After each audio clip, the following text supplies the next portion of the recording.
एक बार की बात है, एक गांव में मोहन नाम का एक आदमी अपनी पत्नी सुनीता के साथ रहा करता था। उसका एक चाय का छोटा सा ठेला था।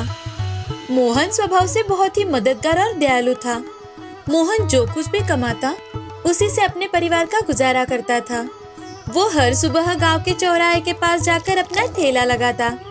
उसकी चाय लोगों को बहुत ज्यादा पसंद थी और इसी कारण उसकी दिन भर अच्छी खासी कमाई हो जाती थी। वो हमेशा ही भिखारियों को मुफ्त में चाय दिया करता था। एक दिन एक गांव का आदमी मोहन के पास आता है और वो मोहन से, मोहन भाई, मुझे कुछ रुपयों की जरूरत थी। मैं आपके रुपए 2 दिन में लौटा दूंगा। आपको कितने रुपए चाहिए?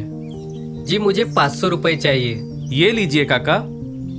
मोहन उस आदमी को बिना कुछ सोचे समझे ही पैसे दे देता है। मोहन को हमेशा ही दूसरों की मदद करना अच्छा लगता था। तभी रमन नाम के एक आदमी ने मोहन और उस गांव के आदमी की बात सुनी और वो मन ही मन, क्यों ना मैं भी इससे पैसे मांग कर देखूं। अगर उस आदमी को ये रुपए एक बार में दे रहा है तो मुझे भी जरूर देगा।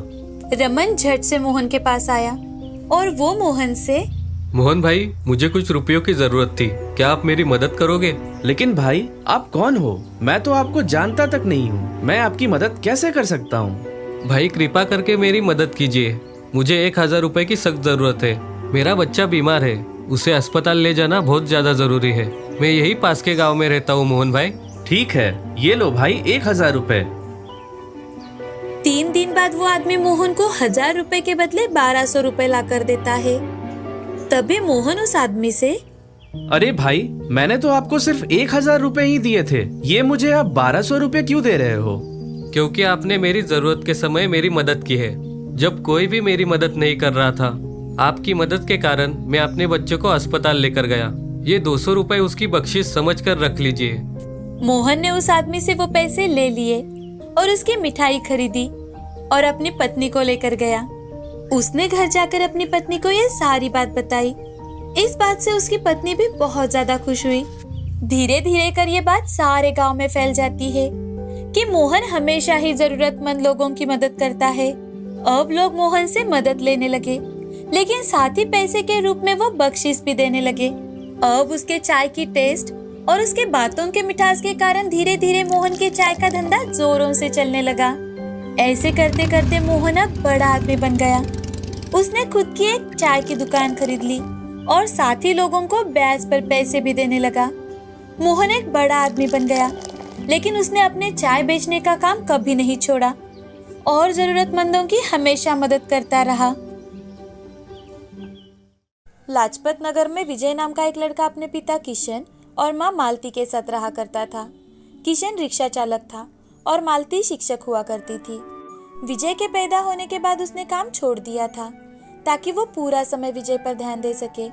शायद यही कारण था कि विजय पढ़ने लिखने में रुचि रखता था। आर्थिक तौर पर वे ज्यादा कमाते तो नहीं थे, पर उसकी पढ़ाई लिखाई में किशन और मालती ने कोई कसर नहीं छोड़ी थी। एक दिन की बात है। बेटा विजय, क्या कर रहे हो? पापा, मैंने ये किताब लाइब्रेरी से ली है। इसमें बहुत से सफल लोगों की कहानियां हैं। डॉक्टर, इंजीनियर्स, बिजनेसमैन और हाँ, आईएएस ऑफिसर, सभी के बारे में लिखा है इसमें। अच्छा, आईएएस से याद आया, एक समय मैं भी उसकी पढ़ाई किया करता था बेटा। लेकिन तुम्हारे दादाजी के देहांत के बाद घर की सारी जिम्मेदारियां मुझ पर आ गई, इसलिए मुझे रिक्शा चलाना पड़ा। विजय को यह बात बिल्कुल रास नहीं आई। उसने जैसे इस बात को गलत साबित करने की ठान ली हो और इसी कारण वो अपने पिता से, पापा, मैं आईएएस की परीक्षा में अव्वल आके आपका नाम जरूर रोशन करूंगा। हाँ जरूर विजय, मुझे तुम पर पूरा भरोसा है। किशन ने विजय की बात को बचपना समझ के छोड़ दिया था, पर जैसे जैसे विजय बड़ा होता गया वैसे ही उसका फैसला पक्का होता गया। घंटों तक वो किताबें लेकर बैठता था, बस तभी उठता था जब उसे अपने माँ पिताजी का कुछ काम करना हो या फिर भोजन करना हो। इससे चिंतित होकर उसकी माँ उससे, बेटा विजय, तुम्हें थोड़ा आराम कर लेना चाहिए। तुम्हारे दोस्तों से मिलो, थोड़ी बाहर की ठंडी हवा खाओ। माँ, मैं ये सभी किताबें दूसरों से उधार लेकर पढ़ता हूँ। मुझे ये सिलेबस इसी महीने में खत्म करना होगा, तो बाहर घूमने का समय कहाँ माँ? मालती को विजय का ये जवाब अब याद हो गया था। उसकी लगन के आगे अब वो भी हार चुकी थी। 1 साल में ही विजय परीक्षा के लिए बैठने वाला था कि तभी एक दुर्घटना हुई जिसने विजय की जिंदगी को पूरी तरह से हिला दिया था। किशन को दिल का दौरा पड़ा और बड़ी मुश्किल से विजय और मालती उसे अस्पताल लेकर जा पाए। बेटा, अब क्या होगा? तेरे पिताजी को तो फिर से अटैक आ गया। मालती अपनी सुध-बुध खो रही थी। विजय भी बहुत चिंता में था क्योंकि किशन को पहले भी एक बार दौरा आ चुका था। अब डॉक्टर ने किशन की जांच पड़ताल की और फिर विजय और मालती से इनकी हालत देख के हमें तो लगता है कि इनका ऑपरेशन जल्द ही करना होगा, और जैसे कि आप जानते हैं उसके लिए बहुत सारे पैसे भी लगेंगे। डॉक्टर साहब, आप पैसों की बिल्कुल चिंता मत कीजिए, मैं उसका इंतजाम कर दूंगा। आप बस पिताजी का ऑपरेशन करवा लीजिए। विजय ने डॉक्टर से कह तो दिया था कि वो जल्द से जल्द पैसों का इंतजाम कर लेगा, पर उसके माँ के जेवर और पिताजी की जमा पूंजी के अलावा उसके पास कुछ भी नहीं था। विजय अभी पढ़ रहा था और इस कारण वो कमाता नहीं था कि तभी उसकी माँ ने मायूस होकर उससे कहा, काश मैंने नौकरी ना छोड़ी होती तो इनके ऑपरेशन के लिए आज पैसे कम नहीं पड़ते। माँ, तुम पैसों की चिंता बिल्कुल मत करो, मैं कुछ भी करके पैसे ला दूंगा। विजय ने अपने जान पहचान के लोगों से कुछ पैसे उधार लिए, इस वादे से कि वो जल्द से जल्द सभी के पैसे लौटा देगा। फिर भी कुछ पैसे कम पड़ रहे थे। पिताजी की रिक्शा, जिसे वो सिर्फ दूर से देखा करता था, आज उसे चलाने के लिए विजय उसके अंदर बैठ जाता है। मन में डर और दुख भरा था, पर उसने हिम्मत नहीं हारी थी और लोगों से कहने लगा, अगले नगर या पास की गली में आपको जहाँ भी जाना होगा, किशन का ये बेटा आपको वहाँ पहुँचा देगा। तभी एक गांव के काका उसके पास आए और उससे, बेटा, मुझे अगले नगर में अपनी बेटी से मिलने जाना था, लेकिन उतने दूर जाने के लिए कोई तैयार नहीं हो रहा। क्या तुम मुझे वहाँ ले जा सकते हो? ज़रूर काका, क्यों नहीं, मुझे पैसों की ज़रूरत है, इसलिए आप जहाँ कहेंगे मैं वहाँ आपको लेकर चलता हूँ। तुम पैसों की चिंता मत करो, मैं तुम्हें जितना चाहिए उतने पैसे दे दूंगा। काका विजय के रिक्शा में बैठ गए और फिर दोनों चल पड़े। सफर में उन दोनों की खूब बनी। विजय ने काका को अपने IAS के पढ़ाई के बारे में बताया और काका ने अपनी बेटी के बारे में, जो IAS के लिए विजय जैसे बहुत से बच्चों को पढ़ाती है।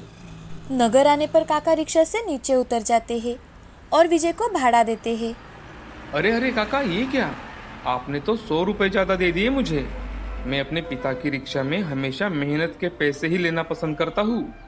काका विजय की ईमानदारी से बहुत प्रसन्न थे और इसीलिए उन्होंने अपनी बेटी से कहकर उसे कुछ किताबें मुफ्त में पढ़ने को दे दी।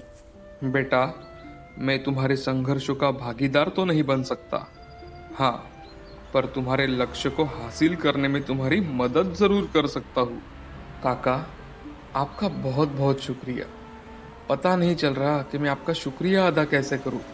पढ़ लिख कर अपना और देश का नाम रोशन करके। विजय खुशी खुशी वहां से चला गया।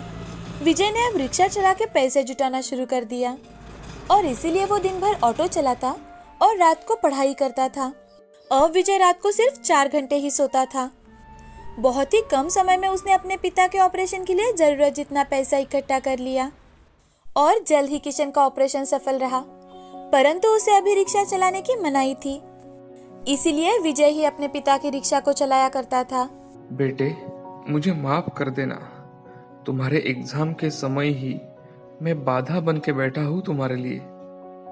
ऐसा बिल्कुल नहीं है पिताजी, मुझे ये मेरा सौभाग्य लगता है कि मैं आपकी देखभाल करने में सक्षम हूँ।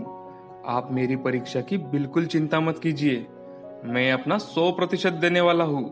विजय के दृढ़ निश्चय से उसके पिताजी भावुक हो गए और उससे, तुम जरूर सफल होगे बेटा। दिन बीत रहे थे। विजय दिन भर ऑटो चलाता और रात को दिन बनाकर पढ़ाई करता था। ऐसे ही उसकी परीक्षा का दिन आया। विजय को पता था कि वो इस मौके को हाथ से जाने नहीं दे सकता और इसीलिए उसने पूरी तैयारी कर ली थी। उसकी परीक्षा खत्म होने के बाद उसके पूरे परिवार को उसके रिजल्ट का बेसब्री से इंतजार था। क्या विजय पास होने वाला था या फिर फेल? एक दिन मालती भगवान के सामने दिया लगाकर तभी एक बच्चा दौड़ कर आता है और वो मालती से, मौसी मौसी, भैया का रिजल्ट आ गया। मालती दौड़ते हुए उस बच्चे की ओर जाती है और फिर विजय को देखती है। जिसकी आंखों में आंसू भर आए थे। माँ, मैं पास हो गया हूँ माँ।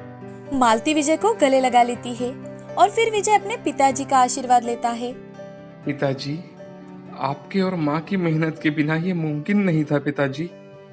बेटा, ये तुम्हारी लगन और पढ़ाई का असर है। मुझे तुम पर बहुत गर्व है बेटा। ऐसे ही अपनी नेक दिली से लोगों की जिंदगी बेहतर बनाना। विजय ने आईएएस ऑफिसर बन लोगों की मांगे सुनी, उनकी मदद करता रहा, उनकी जिंदगी बेहतर करने की कोशिश करता रहा। जिंदगी में उसने बहुत मेहनत की और तो और सालों पुराना एक एहसान भी चुका दिया। पापा, आपके लिए पत्र आया है। उस पत्र में एक छोटा सा धन्यवाद लिखा था और 10,000 का चेक भी, जो काका के कोचिंग क्लास के नाम दिया गया था। मेरे लिए खत? वाकई में मैं एक फरिश्ते से मिला था। हाँ बिल्कुल पापा, इस बात में कोई शक नहीं।